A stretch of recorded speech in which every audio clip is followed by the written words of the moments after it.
ജിൻഡോ മറുപടി പറയുമ്പോൾ ഒരു കാര്യം കൂടി ചേർത്ത് പറയണം. കാര്യം ഇന്നിപ്പോൾ ഗോവിന്ദൻ മാഷ് പറഞ്ഞത് തുടർഭരണം കിട്ടിയാൽ പാവപ്പെട്ടവരെന്ന വാക്ക് നിഘണ്ടുവിൽ ഉണ്ടാവില്ല എന്നാണ് ഗോവിന്ദൻ മാഷ് പറഞ്ഞത്.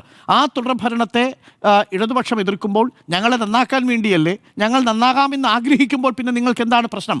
ഞങ്ങളെ നന്നാകണം എന്ന് കരുതി ഒരാൾ പറയുമ്പോൾ കേൾക്കാൻ ഞങ്ങൾക്ക് ഇഷ്ടമാണ്, നന്നാകാൻ ഞങ്ങൾ തീരുമാനിച്ചിരിക്കുന്നു എന്നാണ് ഗോവിന്ദൻ മാഷ് പറഞ്ഞത്. അപ്പോൾ ഇന്ന് ആവർത്തിച്ചവർ പറയുന്നത് തിരഞ്ഞെടുപ്പിലെ കാര്യമാക്കി ചുരുക്കേണ്ടതില്ല, വിശാലമായ അർത്ഥത്തിൽ പറഞ്ഞതായിട്ട് കണ്ടാൽ മതി എന്നാണ്. താങ്കളുടെ പ്രതികരണം? ശ്രീ അരുൺകുമാർ, ഞാൻ ജയ്ക്ക് പറയുമ്പോൾ ഞാൻ ഇങ്ങനെ ശ്രദ്ധിക്കുകയായിരുന്നു. ചില പുസ്തകങ്ങൾക്കെതിരെ പ്രതിഷേധം ഉണ്ടായിട്ടുണ്ട്. അതിൽ ശരിയും തെറ്റും ഒക്കെ ഉണ്ട്. അത് ആ കാലത്ത് അത്തരത്തിലുള്ള പുസ്തകങ്ങളുമായി ബന്ധപ്പെട്ട വിവാദങ്ങളാണ്. ഞാൻ ഒരു കാര്യം ചോദിക്കട്ടെ, ആ വിവാദങ്ങളിൽ എടുത്ത എല്ലാ നിലപാടും ശരിയായിരുന്നു എന്ന് ഞാൻ പറയുന്നില്ല. പക്ഷേ ഒരു കാര്യം ചോദിക്കട്ടെ, നിങ്ങൾ എതിർത്തതിൻ്റെ പേരിൽ സക്രിയയ്ക്ക് തല്ല് കിട്ടിയിട്ടുണ്ട് DYFIക്കാരുടെ കയ്യിൽ നിന്ന്. സുകുമാരനെ നിങ്ങൾ ഇഞ്ചപ്പരുവാക്കിയിട്ടുണ്ട്.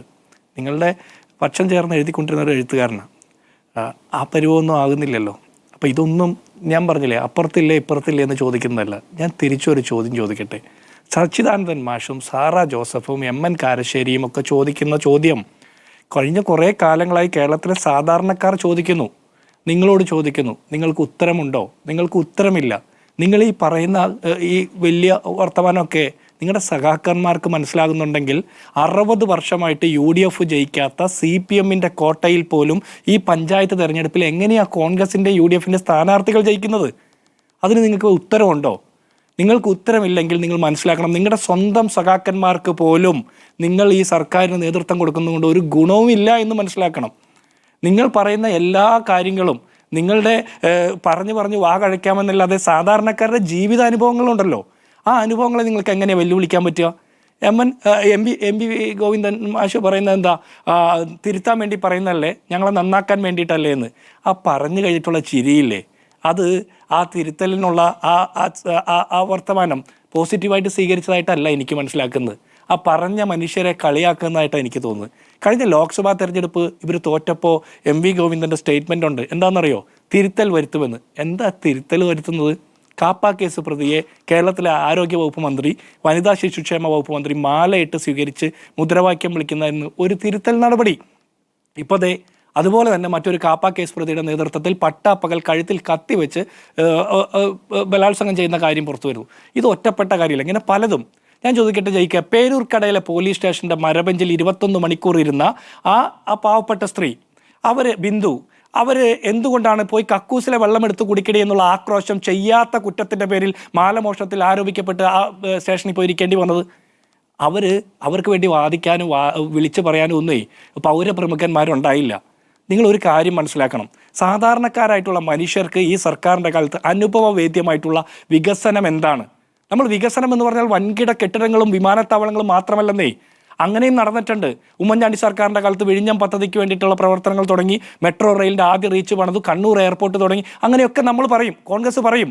അതോടൊപ്പം തന്നെ സാധാരണ മനുഷ്യരെ ചേർത്ത് പിടിക്കാനുള്ള ഒരു ഹൃദയ വിശാലത എന്ന് പറഞ്ഞൊരു കാര്യമുണ്ട്.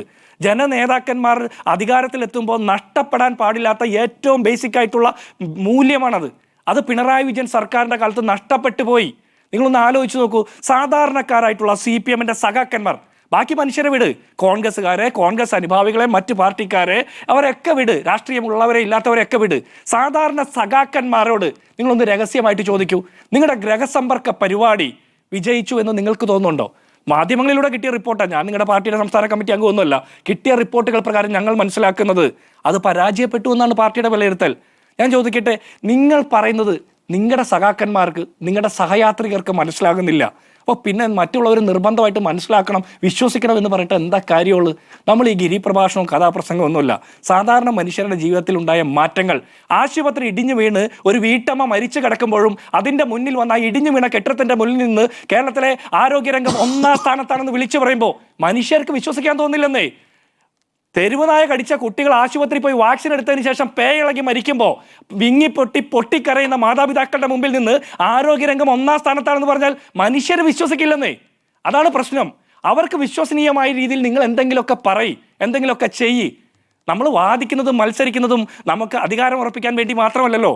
നമ്മൾ കോൺഗ്രസ് ആയാലും BJP CPM ആയാലും അധികാരത്തിൽ വരുന്നത് സാധാരണക്കാരുടെ ഓരം പറ്റി നിന്ന് അവരെ മനസ്സിലാക്കാനല്ലേ. അവിടെ നിങ്ങൾക്ക് പാളിച്ച പറ്റി.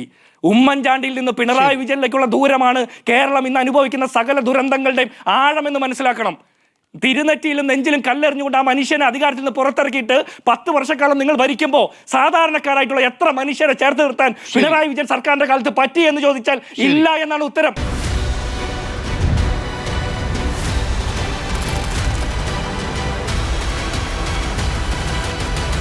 Debate with Dr. Arun Kumar.